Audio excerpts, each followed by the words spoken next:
전에 읽었던 우리 정병 목사님 책 집중력이라고 하는 책에서 인터넷에 찾아도 보고 봤는데 그 책을 읽으면서 한 사람을 그 책에서 소개하고 있더라고요.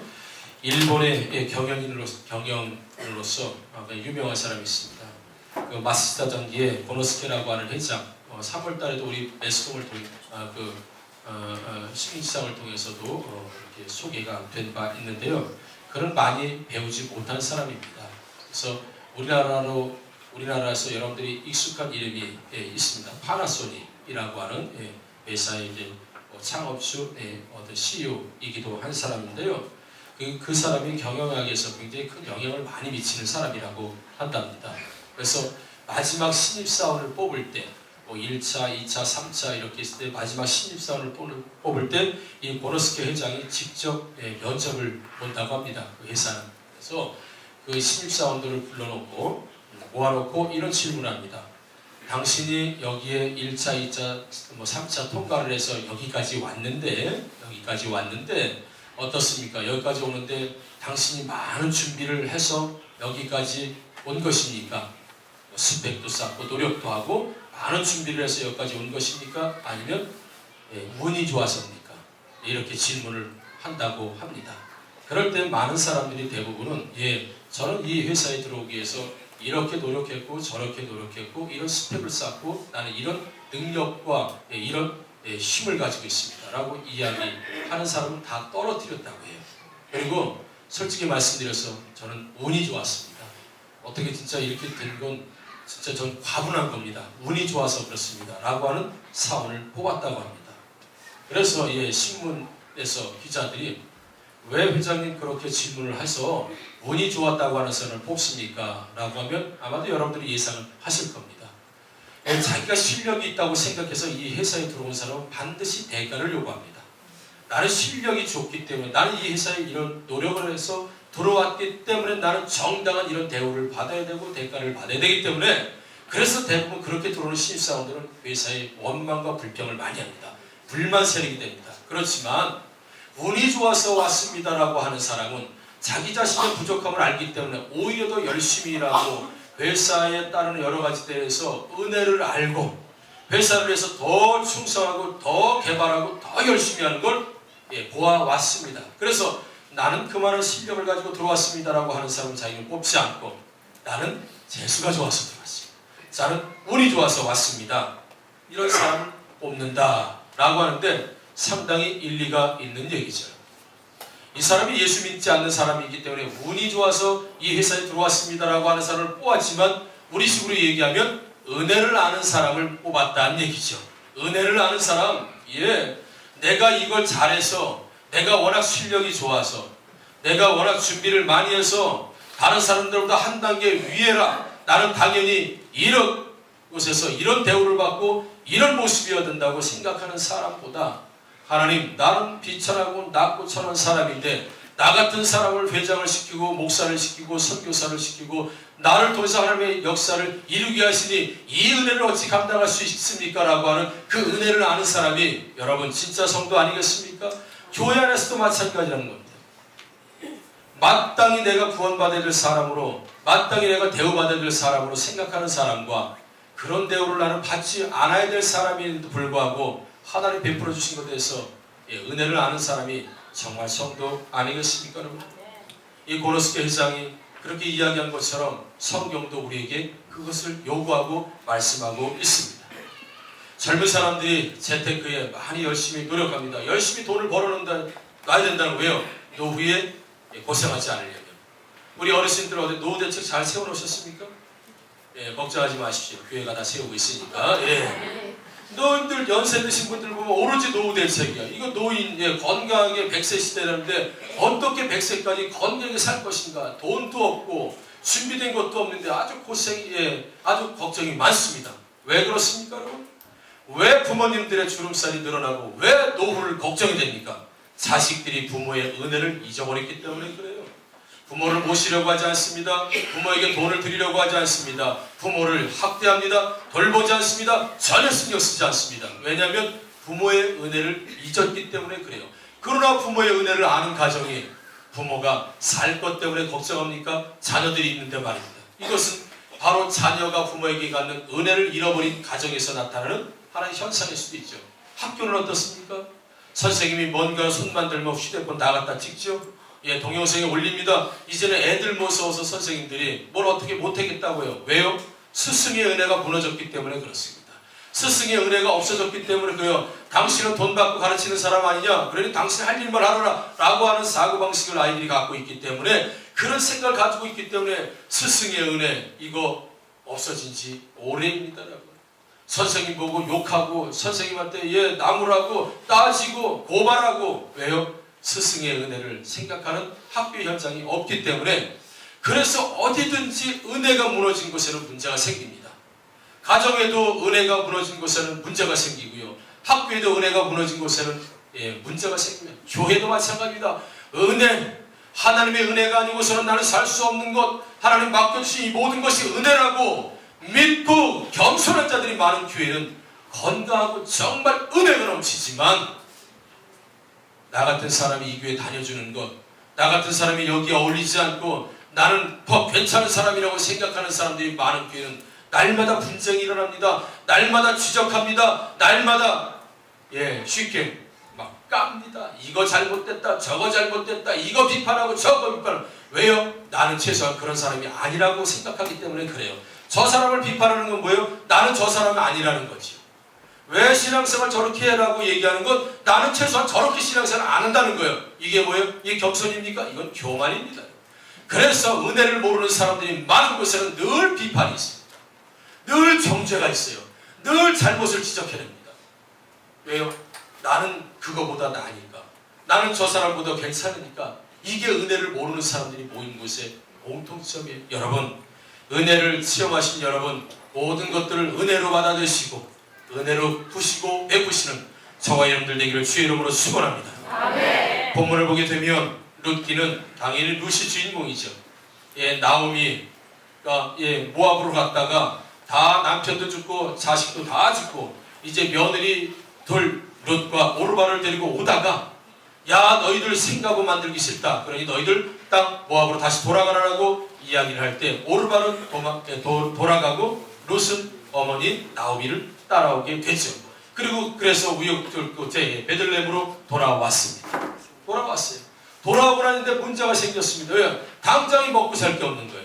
이 산으로 왔는데, 당장으로 왔는데 뭐 떼거리가 없지요. 그러니 어때요? 우리로 말하면 일용직으로 이제 나간 거죠. 할머니가 나갈 수는 없지요. 어머니가 이제 연세가 드니까 어머니 내보낼 수 없지 않습니까? 그래서 며느리가 룻이 나가는 겁니다. 그러면서 어머니에게 말씀하시죠. 2절에 보면 모압 여인 룻이 나오미에게 이르되 원하건대 내가 밭으로 가서 내가 두고 은혜를 보면 그를 따라서 이삭을 줍겠나이다. 어머니, 내가 가서 오늘 나가서 밭에 나가서 떨어진 이삭을 주어야만이 어머니도 나도 오늘 한 끼를 먹을 수 있으니 오늘 내가 밭에 나가서 이삭을 주우러 나가겠습니다 라고 말할 때 나오미가 그래 가라 라고 허락을 하게 되고, 그곳에 가서 이제 보아스를 만나는 계기가 되는 것이 바로 오늘 우리가 읽은 본문이라는 본문이죠. 여기서 우리가 읽은 곳에서 가장 중요한 단어, 여러분들에게도 말씀드렸지만 무엇이겠습니까? 은혜입니다. 은혜. 은혜라는 말은 그를 따라서 이삭을 줍겠나이다 함께 쓰였다는 걸 우리가 보게 됩니다. 여러분, 은혜라는 게 뭐예요? 받을 수 없는 사람이 받는 것, 살 수 없는 사람이 사는 것, 감당할 수 없는 것을 무료로 주는 것, 이것이 은혜인 줄 믿습니다. 그래서 구원은 우리의 행위에 있는 것이 아니라 무엇으로 구원을 받았습니까? 은혜로 구원을 받았다고 하는 거예요. 거기에는 우리의 행위가 조금도 들어가서는 안 됩니다. 조금도 우리의 행위가 들어간다면 그거는 은혜의 개념과 은혜의 사상이 없는 거예요.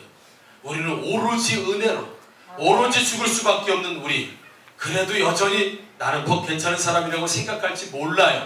그러나 하나님께서 은혜로 우리를 구원해 주지 않으셨다면 값없이 주시는 선물, 그래서 값없이 주신다는 게 어려요? 값으로 매길 수 없다는 거예요. 너무 천문학적 어마어마한 것이기 때문에 값으로 매길 수 없기 때문에 값이 없다라고 말하는 것입니다. 그것을 깨닫고 하나님 앞에서 녹슬 없어지는 것이 아니라 달아 없어질 만큼 충성하는 여러분들 되기를 주의 이름으로 축원합니다. 아멘. 이삭을 줍는 것마저도 룻에게는 은혜였습니다. 본문 말씀 보게 되면 조금 전에도 읽었지만 내가 누구에게 은혜를 입으면 그를 따라서 이삭을 줍겠나이다. 내가 이삭을 줍는 것도 그를 따라다니면서 그가 곡식단을 뱉는데 똑똑 떨어지고 떨어지는 이삭을 줍는 것도 그에게 은혜를 입어야만이 주울 수 있는 이 여인. 얼마나 가난합니까? 이삭을 줍는 것, 땅바닥에 떨어진 것 줍는 것도 룻은 저절로 되는 것이 아니고 내가 노력해서 줍는 것이 아니고 무엇으로 보았냐 하면, 무엇으로 믿었냐 하면 땅바닥에 떨어진 나달갱이 하나하나 줍는 것도 누구에게 은혜를 입으면 하나님이 은혜를 주셔야 땅바닥에 떨어진 나달갱이 줍는 것도 가능하다고 생각하고 믿었던 사람 룻.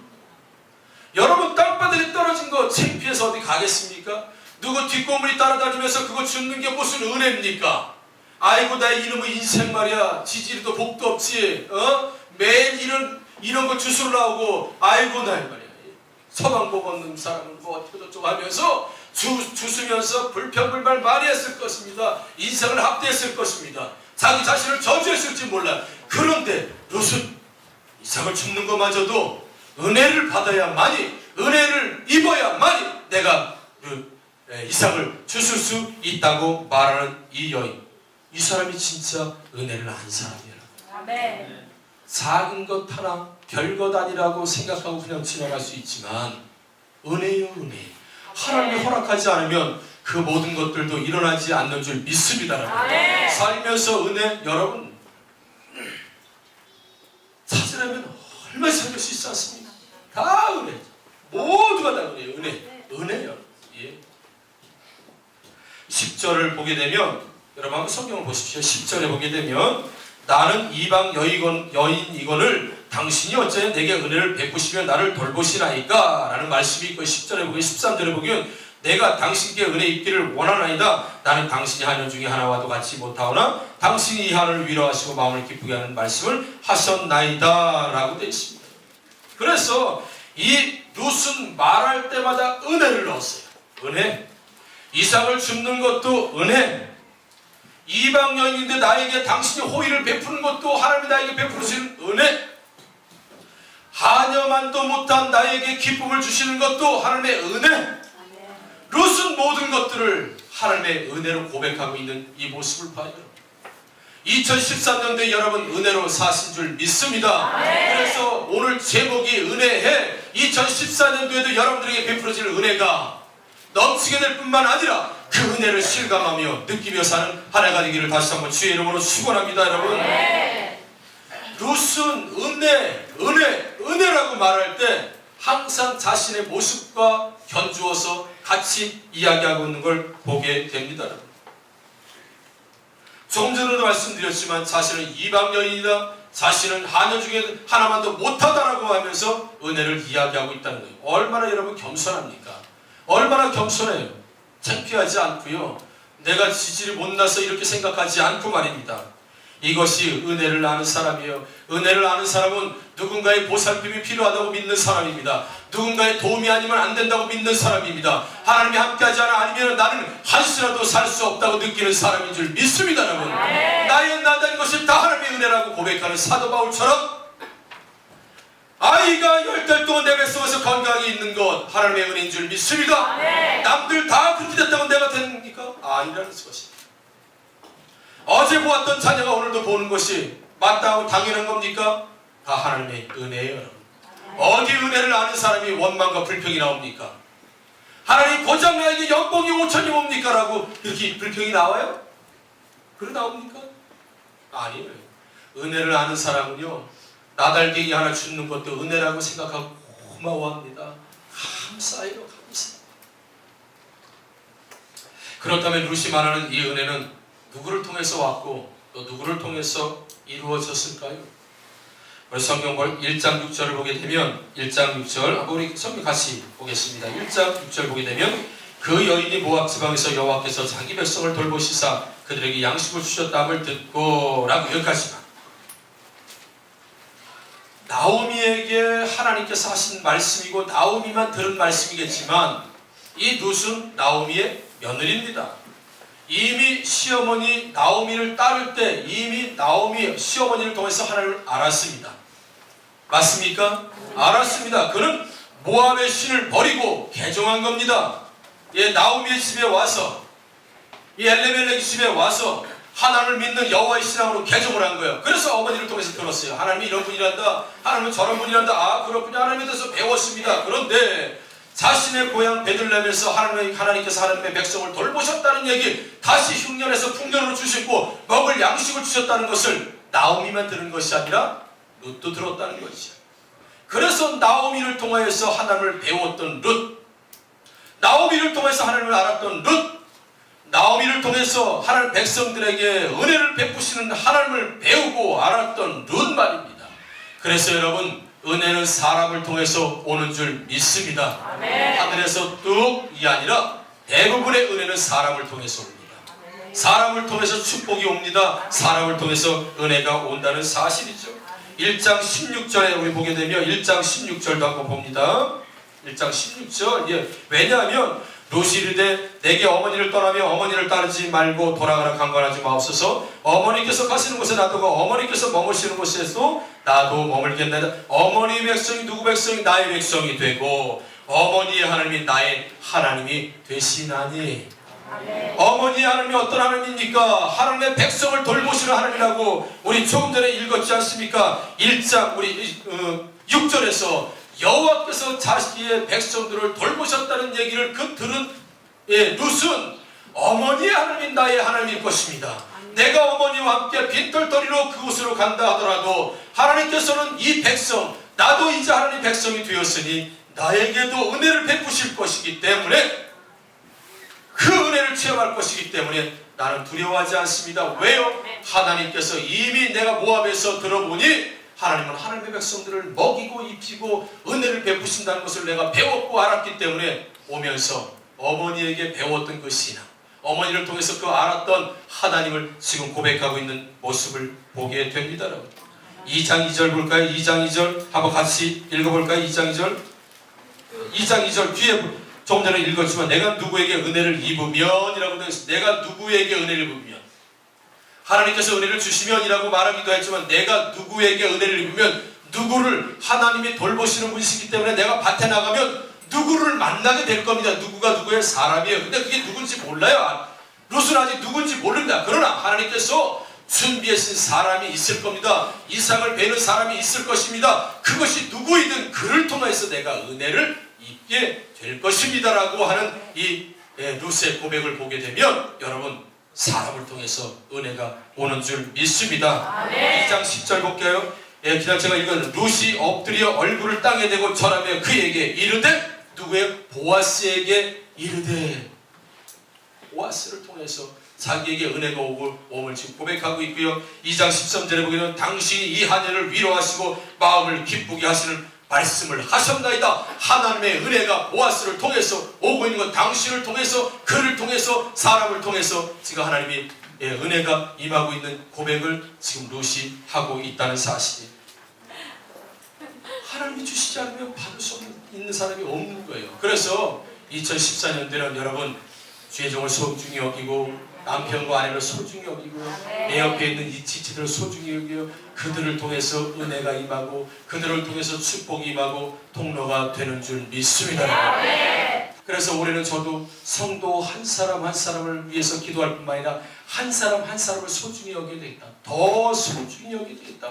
하나님은 그 영혼을 통해서 교회에 축복을 주실 것이고 그 영혼을 통해서 하나님께서 재정도 축복해 주실 것이고 하나님의 그 영혼을 통해서 계속해서 기도하게 하실 것이고 그래야 하나님의 나라가 확장되고 교회가 성장하지 않겠습니까?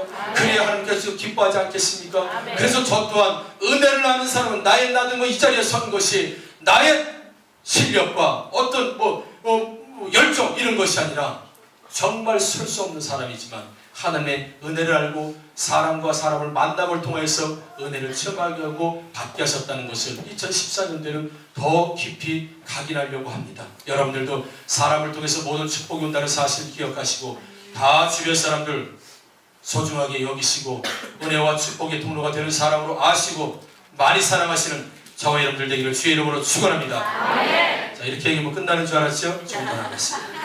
창세기 39장 4절에 보게 되면 요셉이 그의 주인에게 은혜를 입어 섬기매 그가 요셉을 가정총무로 삼고 자기의 소유를 다 그의 손에 위탁하니 요셉이 그의 주인에게 은혜를 입었다라고 되어 있습니다. 그 은혜는 누가 주시는 은혜입니까? 하나님 주시는 은혜입니다. 근데 누구로부터 그 은혜를 입었습니까? 주인으로부터 은혜를 입었어요. 그것이 바로 하나님이 축복해 주시고 은혜를 주시는 통로랍니다. 창세기 39장 21절에 보면 여호와께서 요셉과 함께 하시고 그에게 인자를 더하사 간수장에게 은혜를 받게 하시매 감옥에 들어가도 요셉에게 은혜를 주셨습니다. 누구를 통해서? 간수장을 통해서. 이게 하나님께서 은혜를 주시는 통로라는 거예요. 여러분은 주의 종을 해서 많이 기도해야 됩니다. 왜냐하면 주의 종을 통해서 은혜를 받을 수 있기 때문인 줄 믿습니다. 축복을 받을 수 있기 때문인 줄 믿습니다. 여러분 셀리들을 위해서 기도하셔야 됩니다. 왜냐하면 그를 통해서 축복을 받을 수 있고 은혜를 받을 수 있기 때문에 그래요. 아까 손잡은 사람을 통해서 은혜를 받고 축복을 받을 수 있기 때문에 그런 것이라고요. 은혜를 아는 사람은요 또한 하나님께 집중할 수 있습니다. 하나님께 집중하시고요. 은혜를 받았는데 나를 살려줬는데 말이죠. 나를 살려준 사람에게 은혜를 갚기 위해서 그에게 충성해야 되지 않겠습니까? 그에게 헌신해야 되지 않겠습니까 여러분? 이 좋은 남편을 만난 거 남편보다 나는 못하다라고 생각할 때에 남편이 소중한 거예요. 아휴 저 인간 만나가지고 내 인생이 이렇게 되고 나는 이렇게 되고 막 그러면 가정이 어떻게 되겠습니까? 내가 저 사랑하는 아내 저런 아내 만난 건 내가 지질이 복이 없어서가 아니라 하나님께 은혜를 주는 거라고 생각하면 이 가정이 얼마나 아름다워지고 그러지 않겠습니까 여러분? 가정도 은혜를 아는 사람들이 모이면 가정이 얼마나 행복하고 은혜가 되는지 몰라요. 여러분 KTF 지금은 뭐 KT로 됐지만 KTF의 조서환 사장이라는 사람이 있습니다. 이 사람이 군에 가서 소위 때 훈련을 받다가 수류탄 사고로 한쪽 발이 없어집니다. 한쪽 발을 잃어버려요. 그리고 나서 좌절하고 있을 때 결혼하기 전이니까 20대 뭐 중반 팔팔할 때 그러나 지금의 아내 된 사람과 교제를 하고 있을 때입니다. 그런데 수류탄 사고로 한쪽 팔을 잃어버려서 장애를 입게 됩니다. 이제 하나뿐이 없습니다. 그러니 병상에 누워있는데 참으로 기가 막힌 일입니다. 결혼도 하지 않았는데 앞길이 부말리 같은데 이 사랑하는 여자에게 이 모습을 어떻게 보여요? 고민하다가 결국 연락을 하게 됩니다. 연락을 했어요. 그러니까 그 아내 될 사람이 단숨에 달려왔습니다. 달려와서 보니까 한쪽 발이 없어요. 한쪽 발이 없어졌어요 여러분. 그리고 나서 이 조소한 사장 이 사람이 말을 할까 말까 하다가 한 30분 지나서 입을 뗐다고 합니다. 아직도 나를 사랑할 수 있겠어요? 이렇게 이제 물어봤습니다. 그랬더니 아무 대답하지 않고 그분이 쓴 글에 보게 되면 아무 대답하지 않고 그 여자가 고개만 두 번 끄덕. 그래서 그는 한쪽 발을 잃었지만 너무 기뻤다는 거예요. 자기가 사랑하는 여자가 장애인이 된 자기를 버리지 않고 자기를 끝까지 함께하겠다고 하는 차마 말 못하고 고개를 두 번 끄덕이는 그때 결심한 거예요. 결심했다고요. 내가 한쪽 발을 잃은 장애를 가지고 있는 사람이지만 내가 저 여자를 위해서 내가 평생도록 헌신하겠다. 저 여자가 나를 뭘 봐? 장애를 가진 나를 보고 그럼에도 불구하고 나를 사랑하고 나를 끝까지 함께하겠다는 내가 저 여자를 위해서라도 나는 반드시 인생에 성공할 것이다. 내가 저 여자를 행복하게 해주는 것이 내 인생의 목표다.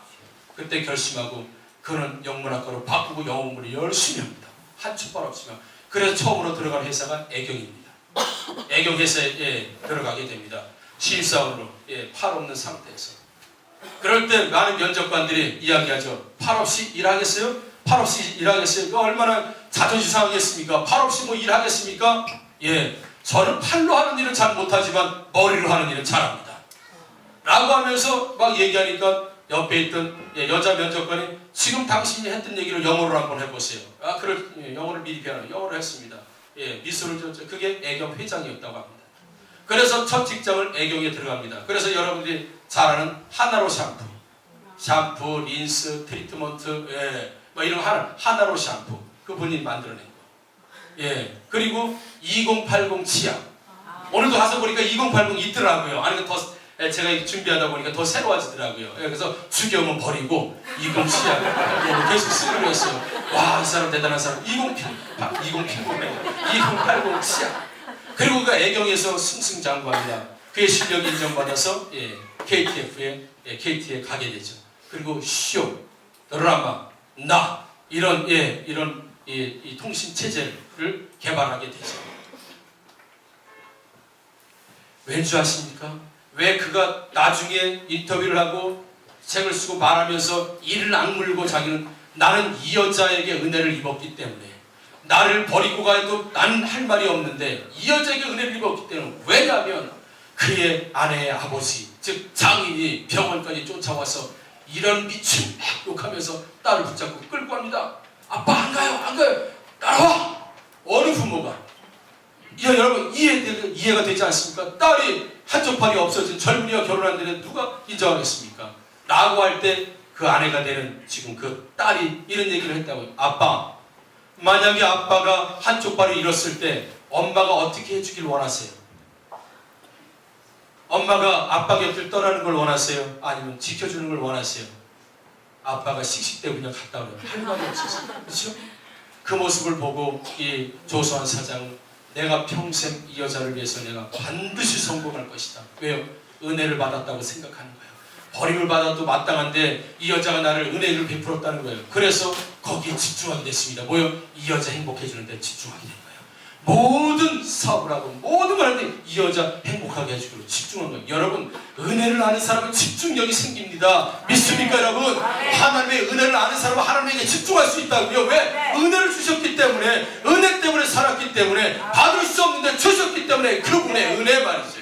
하나님에게 집중하지 못하는 이유가 은혜를 몰라서 그래요. 은혜를 잃어버려서 그렇습니다. 은혜를 느끼지 못하기 때문에 그렇습니다. 오늘 나의 나된 것이 다 하나님의 은혜라고 하는 은혜를 아는 사람이요. 왜 하나님에게 집중 못합니까?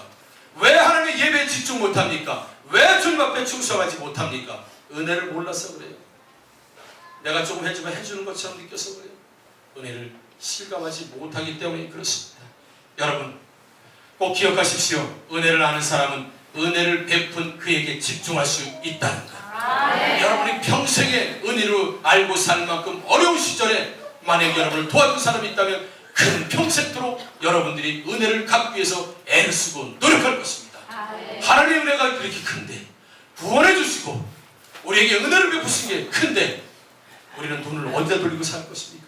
여러분, 2014년도에 정말 은혜를 아시고 하나님께 집중하는 여러분들 되기를 다시 한번 주의 이름으로 축원합니다. 아멘. 우리 기도하겠습니다. 우리 한번 1분만 학습으로 한번 기도합니다. 하나님, 은혜를 아는 한 해가 되게 하옵소서. 지난날도 은혜고 은혜 아니면 살 수 없는 사람이다. 추상적으로 생각하지 마시고 여러분, 은혜 주신 하나님께 감사하고 2014년 한 해 은혜를 위해서 기도하는 1분 동안만 다 학습으로 기도합니다. 자비롭고 은혜로